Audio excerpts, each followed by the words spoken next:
Hello friends, এগিয়ে 2.0 তে সকলকেই স্বাগত। আর পিএসসি ক্লার্কশিপকে টার্গেট করে ম্যাথের উপর যে সিরিজটা আমরা শুরু করেছিলাম, সেখানে আজ আমরা অ্যাভারেজের পার্ট 2 নিয়ে আলোচনা করব। এর আগে কিন্তু পার্ট 1-এ কনসেপ্ট আমরা ক্লিয়ার করে ফেলেছি, বেসিক কোশ্চেন আলোচনা হয়ে গেছে। যারা দেখেননি অবশ্যই দেখে নিন, লিঙ্ক ডিসক্রিপশন বক্স বা প্লেলিস্টের মধ্যে পেয়ে যাবেন।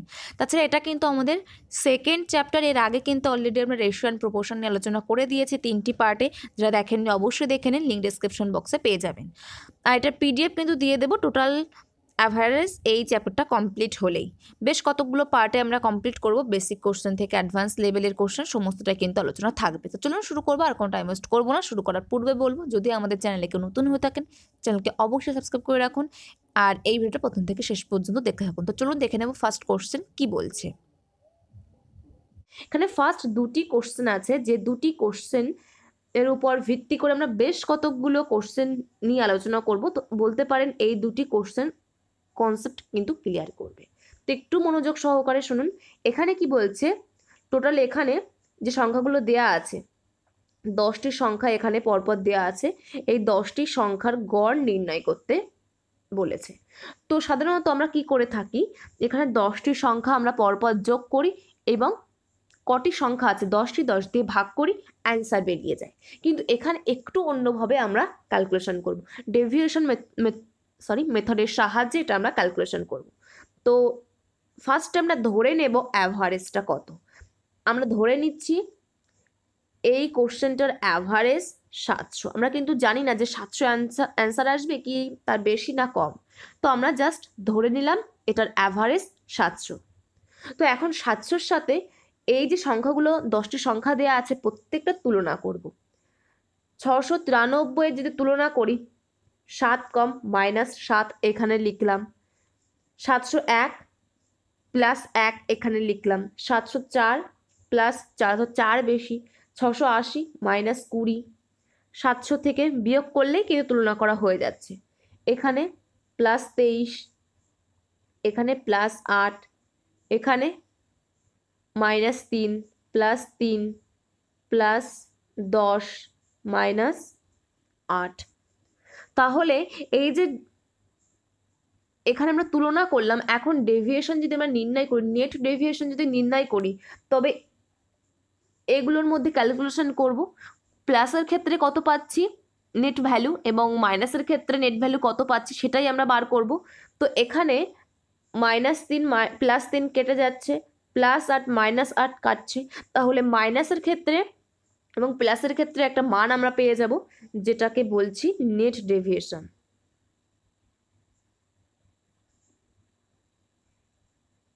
হাতে লিখছি তো সেই কারণে একটু বুঝতে অসুবিধা হবে, একটু মানিয়ে নেবেন। তো এখানে 4 আর 1 5 আর 10 15, 23 সাথে যোগ করলে +38 পেয়ে যাচ্ছি। মাইনাসের ক্ষেত্রে 7 আর 20 27, আর নেই কোনো সংখ্যা। তাহলে এখানে আমাদের +11 আসছে। অ্যাভারেজ আমরা ধরে নিয়েছিলাম 700, কিন্তু আমরা দেখলাম 11 এক্সট্রা আসছে। তাহলে 11 আমাদের যোগ করলেই আমরা অ্যান্সার পেয়ে যাব। কিন্তু 11 কি আমরা সরাসরি যোগ করতে পারবো? পারবো না, কারণ এখানে আমরা ধরেছি অ্যাভারেজ। এটা তো আমাদের টোটাল নেট ডেভিয়েশন, অর্থাৎ মোট 11 বেশি আছে। তাহলে আমাদের অ্যাভারেজ কত বেশি আছে, গড় কত বেশি হচ্ছে, ভাগ 10 করে দেবো। যেহেতু এখানে 10টি সংখ্যা আছে, তাহলে এখানে আমরা কি দেখতে পাচ্ছি 1.1 বেশি আছে গড়। এই যে 700 গড় ধরেছিলাম, তার সাথে 1.1 যদি আমরা অ্যাড করি তবেই অ্যান্সার পেয়ে যাব। অপশন 2 এখানে রাইট অ্যান্সার হয়ে যাচ্ছে। তো নেক্সট কোশ্চেনে চলে যাব। কি বলছে, এখানে কিন্তু অ্যাভারেজ দেওয়া আছে, এক্স এর মান নির্ণয় করতে হবে, অর্থাৎ একটি সংখ্যা আমাদের নির্ণয় করতে হবে। তো আমাদের এখানে অ্যাভারেজটা কিন্তু 80 রাখতে হবে। 80 বেশি বা কম হলে কিন্তু চলবে না, কারণ আমাদের কোশ্চেনে বলা আছে 80। তাহলে আমরা ফার্স্টে তুলনা করে দেখে নিই, এখানে কত কত আছে, 89, 76, 85, এক্স, 70 আর 81। 80-র সাথে তুলনা করব, +9 -4 +5, এক্সের মান আমরা জানি না, তো এখানে জিজ্ঞাসা চিহ্ন থাক, -10 +1। এখন আমরা নেট ডেভিয়েশন বার করতে গেলে এগুলোর মধ্যে ক্যালকুলেশন করব। +9 +1 10 হচ্ছে, -10-এর সাথে কাটছে। তাহলে এক্স এর মান এমন একটি সংখ্যা আনতে হবে যেটা এই যে নেট ডেভিয়েশনের ভ্যালুটাকে 0 করে দেয়। কারণ আমরা 80-র সাথে 0 যদি যোগ করি তবেই 80 পাবো, তবেই আমাদের অ্যাভারেজ 80 রাখতে হবে। যদি এখানে আমরা কি দেখতে পাচ্ছি, +1 চলে আসছে, টোটাল +1, টোটাল 6টি সংখ্যা আছে এখানে, অর্থাৎ 1/6। এখানে যদি আমরা 0 না করি, 80-র সাথে কিন্তু আমাদের +1/6 যোগ করতে হবে, তবে কিন্তু আমাদের কোশ্চেন যেটা বলছে সেটা স্যাটিসফাই করছে না। তাহলে এখানে নিশ্চয়ই -1 যদি হতো তবেই যে নেট ডেভিয়েশন সেটা 0 হতো, তবে 80-র সাথে আমরা 0 যোগ করলে 80 পেয়ে যাব। তাহলে এক্স এর এখানে -1 এটাই স্যাটিসফাই করছে আমাদের কোশ্চেন। তাহলে যদি এক্স এর মান -1 হয়, এক্স এর যে নেট ডেভিয়েশন এক্স এর ডেভিয়েশন বার করার সময় যদি -1 পাই, তবে এক্স এর মান কত হয়ে যাবে, নিশ্চয়ই 79 হয়ে যাবে। 79 যদি হয় তবেই এখানে আমরা -1 পাবো। তাহলে আমাদের সঠিক অ্যান্সার অপশন 2 হয়ে যাবে এখানে। তো এই দুটো কনসেপ্টের উপর ভিত্তি করে আমরা বেশ কতগুলো কিন্তু কোশ্চেন সলভ করব, পরপর দেখে নেব। ফার্স্ট কোশ্চেন সেম টাইপের কোশ্চেন আছে, একটু ভাষাটা অন্যরকম আছে, কারণ আমি ইংলিশ থেকে সরাসরি এখানে বাংলাতে নিয়ে এসেছি, তো সেই কারণেই। কি বলছে, 6 জন ছাত্রের গ্রুপ লিডার জানিয়েছেন যে তাদের গড় ওজন 46 কেজি। যখন গ্রুপের সদস্যদের তাদের স্বতন্ত্র ওজন সম্পর্কে জিজ্ঞাসা করা হয়েছিল, তাদের মধ্যে 5 জন উত্তর দিয়েছিলেন যে 50 কেজি, 52 কেজি, 40 কেজি, 44 কেজি আর 48 কেজি। ষষ্ঠ যে সদস্য তিনি বলেছিলেন, আমি আমার ওজন মনে করতে পারছি না। তাহলে তার ওজন কত সেটা আমাদের নির্ণয় করতে হবে। তাহলে এখানে যে গড় ওজন অ্যাভারেজ দেওয়া আছে 46, এর সাথে 50, 52, 40, 44, 48 তুলনা করব। 50-এর ক্ষেত্রে আমরা কত পাই, তুলনা করলে +4 পাই। 52-র ক্ষেত্রে +6 পাই। 40-এর ক্ষেত্রে -6 পাই। 44-এর ক্ষেত্রে -2। 48-এর ক্ষেত্রে +2। আর এটা হচ্ছে ষষ্ঠ সদস্য, যার আমরা ধরে নিয়েছি এক্স, যেটা নেট ডেভিয়েশন বার করার সময়, ডেভিয়েশন প্রসেস অ্যাপ্লাই করার সময় কত আসবে সেটা আমরা জানি না। তো এখন +6 -6 কাটছে, -2 +2 কাটছে, অর্থাৎ এখানে কত আছে, 4 +4 আছে। অর্থাৎ এক্স এর এখানে যদি আমরা -4 করি তবেই আমরা নেট ডেভিয়েশন এটা 0 পেয়ে যাব, তবেই আমাদের অ্যাভারেজ এখানে 46 থেকে যাবে। তাহলে এক্স এর এখানে যদি -4 করি, এক্স এর ভ্যালু তবে কত হতে হবে, নিশ্চয়ই 42 হতে হবে, তবেই এখানে আমরা -4 পাবো, অর্থাৎ 46 -4 করলে আমরা অ্যান্সার পেয়ে যাব। অপশন 4 এখানে রাইট অ্যান্সার। নেক্সট কোশ্চেন চলে যাব, কি বলছে, একটি ক্লাসে 29 জন ছেলে এবং 21 জন মেয়ে আছে। গণিতে ছেলেদের গড় স্কোর 89 এবং যেখানে গণিতে মেয়েদের গড় স্কোর 91। গণিতে পুরো ক্লাসের গড় কত? এখানেও আমরা ডেভিয়েশন মেথড অ্যাপ্লাই করব, কিন্তু একটু অন্যভাবে। কি বলছে, বয়েজ আর গার্লস, ছেলেদের সংখ্যা কত, 29, মেয়েদের 21। ছেলেদের গড় ওজন 89, মেয়েদের 91। তাহলে এখন কি বলছে, পুরো ক্লাসের গড় কত সেটা আমাদের নির্ণয় করতে হবে গণিতে।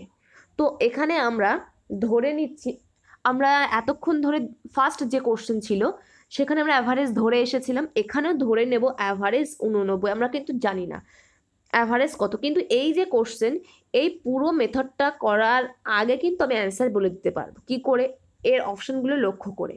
আমরা ফার্স্ট ভিডিওতে কি বলেছিলাম, আমাদের যে দুটো সংখ্যার অ্যাভারেজ নির্ণয় করতে বলবে, সেই অ্যাভারেজ সবসময় সেই দুটো সংখ্যার মিডিলে থাকবে। এখানে 89 এবং 91 আছে ছেলেদের এবং মেয়েদের অ্যাভারেজ। তাহলে পুরো ক্লাসের যখন অ্যাভারেজ নির্ণয় করব, 89 এবং 91 এর মধ্যবর্তী একটি সংখ্যা হবে, 89 ছোট হবে না, 91 বড় হবে না। তাহলে এখানে অপশন এ, অপশন 2, অপশন 3 পুরোটাই কিন্তু বাদ চলে যাচ্ছে। 4 নম্বর অপশন কিন্তু এখানে পড়ে থাকছে, অপশন 4 কিন্তু এখানে রাইট অ্যান্সার হয়ে যাবে। কিন্তু কিভাবে এটা আমরা নির্ণয় করবো সেটা তো আমাদের অবশ্যই জানতে হবে, কারণ কোশ্চেনে এই টাইপের অপশন তো নাও থাকতে পারে। যদি এখানে 89.74 দিয়ে দিত তখন তো আমাদের ক্যালকুলেশন অবশ্যই করতে হতো, তো সেই জন্য কিন্তু আমরা এটার ক্যালকুলেশন করব। তো আমরা ধরে নিচ্ছি যে অ্যাভারেজ সেটা 89। এখন এই 89-এর সাথে ছেলেদের এবং মেয়েদের অ্যাভারেজটা তুলনা করব। যেহেতু এখানে আমরা 89 ধরেছি, আমরা জানি 89-এর বেশি হবে যে অ্যাভারেজ, এবং যদি আমরা এখানে 91 ধরতাম, 91-এর কি হতো, কম হতো, তখন এখানে কিন্তু আমরা মাইনাস করতাম, বা এদের মধ্যবর্তী যে কোনো একটি সংখ্যা ধরতে পারতাম, 90 ধরতে পারতাম। সেক্ষেত্রে আমাদের কিন্তু প্লাস করে অ্যান্সারটা বার করতে হতো। কিভাবে বার করতাম একবার বলে দিচ্ছি এখানে, এইটা সলভ করার সাথে সাথেই। তো এখানে মনে করুন 89 আছে, এটা যদি তুলনা করি আমরা, কত বেশি, 0 সংখ্যা কত বালকের 29, এবং এখানে 91 কত বেশি, 2 বেশি। এখানে যেহেতু আমাদের বেশি এর জন্য প্লাস চিহ্ন, তাই এখানে আমরা প্লাস চিহ্ন দেব।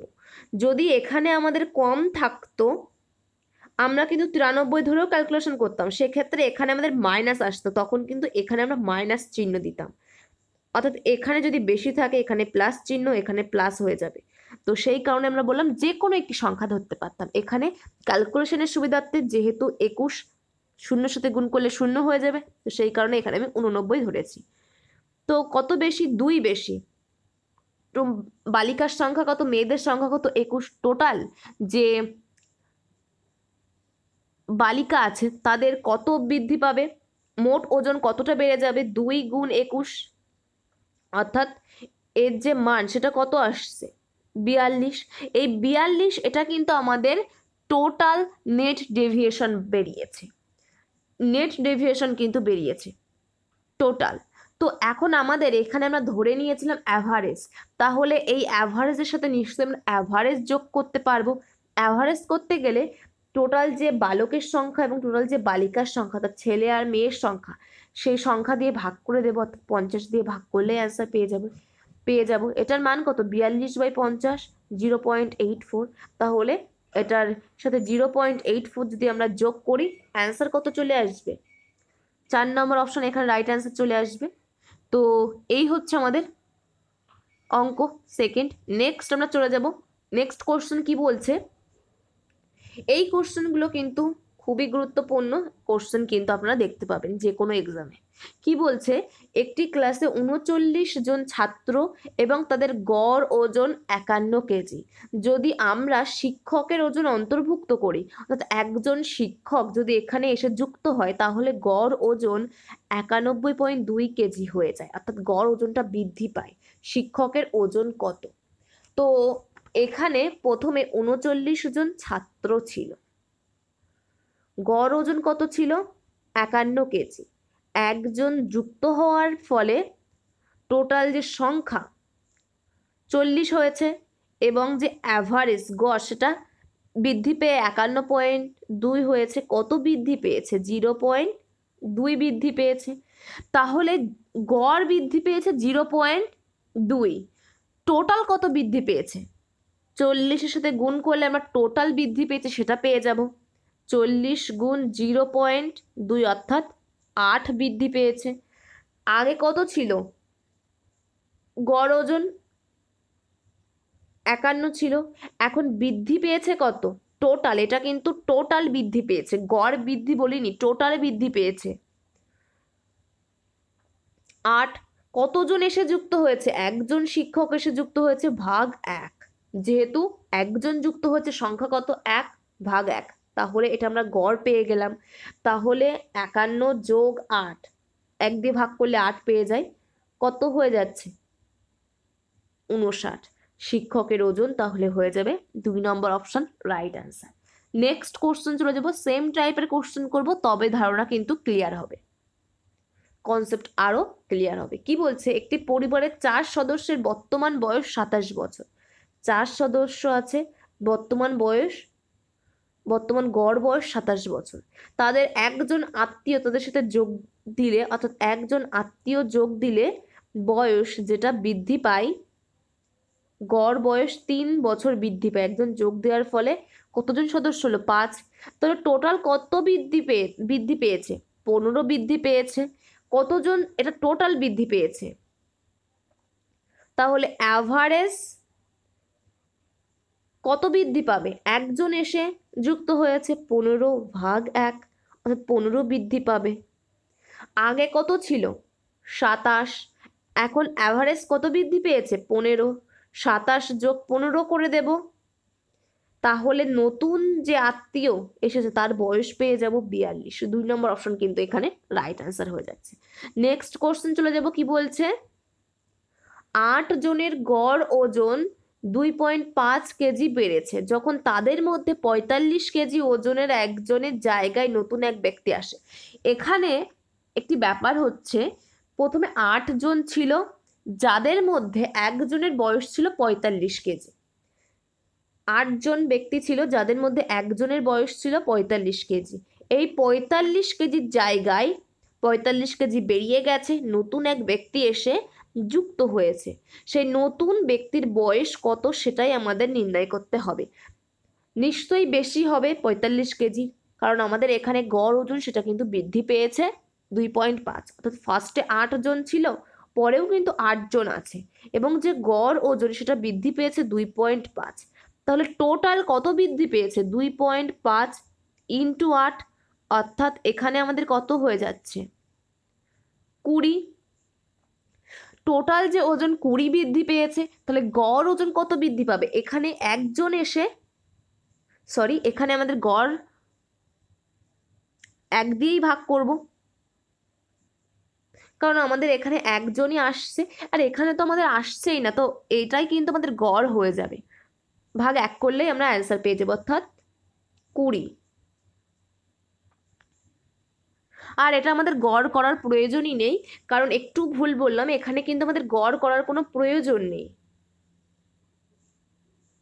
কারণ এখানে আমরা 45 কেজি একজন ব্যক্তিকে সরিয়ে অপর একজন ব্যক্তিকে ঢোকাচ্ছি, তাহলে টোটাল ওজনটাই যোগ করে দিতে পারবো, কারণ এখানে তো আমাদের গড় এটা বলা নেই। এতক্ষণ ধরে আমরা এখানে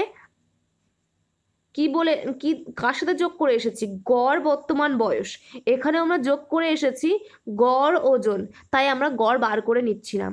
কিন্তু এখানে তো আমাদের 45 কেজি বলা আছে, তাহলে আমাদের কত কেজি বৃদ্ধি পাচ্ছে সেটা বার করলেই হয়ে যাবে। টোটাল 20 কেজি বৃদ্ধি পাচ্ছে, তাহলে নতুন যে ব্যক্তি তার বয়স কত হয়ে যাবে? 45 যোগ 20, 65। সঠিক অ্যান্সার এখানে 3 নম্বর অপশনে হয়ে যাবে। তো নেক্সট কোশ্চেনে চলে যাব, কি বলছে? তো এখান থেকে একটু অন্য টাইপের কোশ্চেন শুরু হচ্ছে, এগুলো কিন্তু ইম্পর্টেন্ট, এবং এটার উপর কিন্তু এখনো আমাদের আরও একটি পার্ট আসবে, কারণ এখানে কিন্তু সমস্ত টাইপ শেষ হচ্ছে না এই পার্টে। কি বলছে? একটি গোষ্ঠীর গড় বয়স 4 বছর বৃদ্ধি পায় যখন একজন ব্যক্তির বয়স 32 বছর এমন একটি ব্যক্তি দ্বারা প্রতিস্থাপিত হয় যার বয়স 56 বছর। তাহলে এখানে ফার্স্টে 32 বছর ছিল, একজন ব্যক্তির দ্বারা প্রতিস্থাপিত হলো যার বয়স 56 বছর। তাহলে টোটাল যে বয়স সেটা কত বৃদ্ধি পেল? 56 মাইনাস 32, 24 বছর বৃদ্ধি পেল। গ্রুপের লোকের সংখ্যা কত? আমরা ফার্স্ট যে বেসিক ফর্মুলা সেখানে আমরা কি দেখেছি? Average equal to total sum by total number. তো এখানে যেহেতু বয়স আছে, sum of age by number of people, তাহলে আমরা নম্বর অফ পিপল বার করব, লোকের সংখ্যাটা বার করব। তাহলে এটার মান যদি আমরা এক্স ধরে নিই, এক্স ইকুয়াল টু কী লিখতে পারি? এটার মান যদি আমরা ওয়াই ধরে নিই, আর যদি A1 ধরি, এটাকে আমরা এই ধরলাম, এক্স ইকুয়াল টু কি হবে? তাহলে ওয়াই বাই এ, অর্থাৎ total sum of age, total যে ওজন ভাগ অ্যাভারেজ। এখানে আমাদের কি বলছে? 4 বছর বৃদ্ধি পেয়েছে, এবং এখানে আমাদের 24 বছর বৃদ্ধি পাচ্ছে, তাহলে দুটোই কিন্তু আমাদের এখানে ইনক্রিজ হচ্ছে। তাহলে 24/4 করে দিলে আমরা অ্যান্সার পেয়ে যাব, এক্স এর মান পেয়ে যাব কত, 6। তাহলে গ্রুপের লোকের সংখ্যা কত, 6। অপশন এ কিন্তু এখানে রাইট অ্যান্সার হয়ে যাবে। নেক্সট কোশ্চেন চলে যাব, কি বলছে, 15 জন ছেলে এবং একটি নির্দিষ্ট সংখ্যক মেয়ে একটি পরীক্ষার জন্য উপস্থিত হয়েছিল। ছেলেদের গড় স্কোর ছিল 26, মেয়েদের গড় স্কোর ছিল 36, যেখানে মিলিত গড় স্কোর ছিল 30। কতজন মেয়ে পরীক্ষায় অংশগ্রহণ করেছিল? তো এখানে ছেলেদের সংখ্যাটা বলা আছে, মেয়েদের সংখ্যাটা আমাদের নির্ণয় করতে হবে। এখানে আমরা মিক্সচার এবং অ্যালিগেশন মেথডে চ্যাপ্টারে অ্যালিগেশন মেথড যেভাবে করেছিলাম, এখানে আমরা সেম অ্যালিগেশন মেথডটাই অ্যাপ্লাই করব। যারা আগের ভিডিও দেখেননি অবশ্যই দেখে নিন, সেখানকার কনসেপ্টে জানা থাকলে এই অঙ্কটা কিন্তু সহজেই করে ফেলতে পারবেন। তো এখানে অ্যালিগেশন মেথড যদি আমরা অ্যাপ্লাই করি, অ্যাভারেজ অর্থাৎ গড় নিয়েই কাজ করব। 3টে গড়ই আমাদের দেয়া আছে, ছেলেদের ক্ষেত্রে 26, মেয়েদের ক্ষেত্রে 36, আর টোটাল দেয়া আছে 30। এর যে রেশিও, সেটা কিসের রেশিও আসবে, ছেলে এবং মেয়ের যে সংখ্যা তার রেশিও চলে আসবে। 36 - 30 করলে কত পাই, 6, এবং 30 - 26 করলে কত পাই, 4। তাহলে 6-এর মান কিন্তু আমাদের কোশ্চেনে বলা আছে, এটা বয়েজ এবং এটা গার্লস। কত বলা আছে, 15। 6-এর মান যদি 15 হয়, 4-এর মান কত হয়ে যাবে, 15/6 × 4, 2 দিয়ে ক্যালকুলেশন করলে 3, 5। তাহলে কত হয়ে যাচ্ছে, 10। তাহলে মেয়েদের সংখ্যা কত ছিল, অপশন এ কিন্তু এখানে রাইট অ্যান্সার হয়ে যাচ্ছে। নেক্সট কোশ্চেন চলে যাব, কি বলছে, একটি পরীক্ষায় 50 জন শিক্ষার্থীর গড় স্কোর হলো 66। কি বলছে, মোট শিক্ষার্থীর মধ্যে 40% মেয়ে, বাকিরা হচ্ছে ছেলে। ছেলেদের গড় স্কোর মেয়েদের তুলনায় 20% কম, মেয়েদের গড় স্কোর কত? তো সেটাই আমাদের নির্ণয় করতে হবে। তো এখানে বয়েজ আর গার্লস লিখলাম। গার্লস হচ্ছে 40%, বাদ বাকি 60% ছেলে। ক্যালকুলেশন করলে পার্সেন্টেজ কাটছে 0 0 কাটছে 2 আর 3। এখান থেকে আমরা রেশিও কত পাচ্ছি, 2:3 রেশিও পাচ্ছি। এবং কি বলছে, 20%, 20% মানে 20/100, 1/5। অর্থাৎ ছেলেদের গড় স্কোর মেয়েদের তুলনায় 20% কম, মেয়েদের তুলনায় কম, ছেলেদেরটা কম। তাহলে মেয়েদের যদি 5 হয়, ছেলেদের 1 কম হবে, 4 হয়ে যাবে। মেয়েদের যদি 5 হয়, ছেলেদের কত হয়ে যাবে, 4 হয়ে যাবে। অর্থাৎ এখানে আমরা সংখ্যা নাম্বারের রেশিও পেয়ে গেলাম 3:2, এবং এদের যে স্কোর তার রেশিও পেয়ে গেলাম 4:5। তাহলে এখান থেকে আমরা গড় সহজেই নির্ণয় করে ফেলতে পারবো। টোটাল গড় আমাদের বলা আছে 66, তাহলে কোশ্চেনের সাথে আমরা সমান করতে পারবো। এখান থেকে যদি আমরা টোটাল গড় বার করতে পারি, টোটাল গড় এখানে কত পাচ্ছি, 3 4 12 আর 5 2 10, 12 + 10 কত হয়, 22। এটা হচ্ছে টোটাল নাম্বার। গড় বার করতে গেলে সংখ্যা দিয়ে ভাগ করব, 3 আর 2 কত, 5। অর্থাৎ 22/5-এর মান এখানে কিন্তু আমাদের বলা আছে 66। 22/5-এর মান কত বলা আছে, 66। 2 দিয়ে ক্যালকুলেশন করলে 3। তাহলে 1-এর মান এখান থেকে কত চলে আসে, 15। এখন কোশ্চেন কি বলছে, মেয়েদের গড় স্কোর, মেয়েদের গড় স্কোর কত ছিল, 5 ইউনিট। তাহলে 5-এর মান কত হয়ে যাবে, 75। তাহলে সঠিক অ্যান্সার কিন্তু এখানে হয়ে যাবে অপশন 3, রাইট অ্যান্সার। তো এটাই আমাদের লাস্ট কোশ্চেন ছিল। এখানে তো আমরা ক্লার্কশিপের প্রিভিয়াস ইয়ার্সের কোশ্চেনগুলো কমপ্লিট করছি, তার সাথে কিন্তু ফুড এসআইয়ের প্রিভিয়াস ইয়ার্সের কোশ্চেনগুলো এক জায়গায় করা আছে, সেগুলোও কিন্তু এর মধ্যে ঢোকানো আছে। তো এখানেই শেষ করবো ভিডিওটা। যদি ভিডিওটা ভালো লেগে থাকে অবশ্যই একটি লাইক করবেন, বন্ধুদের মধ্যে শেয়ার করবেন, আর নেক্সট ভিডিওতে তো আমাদের আবার দেখা হচ্ছে। Thank you, good by.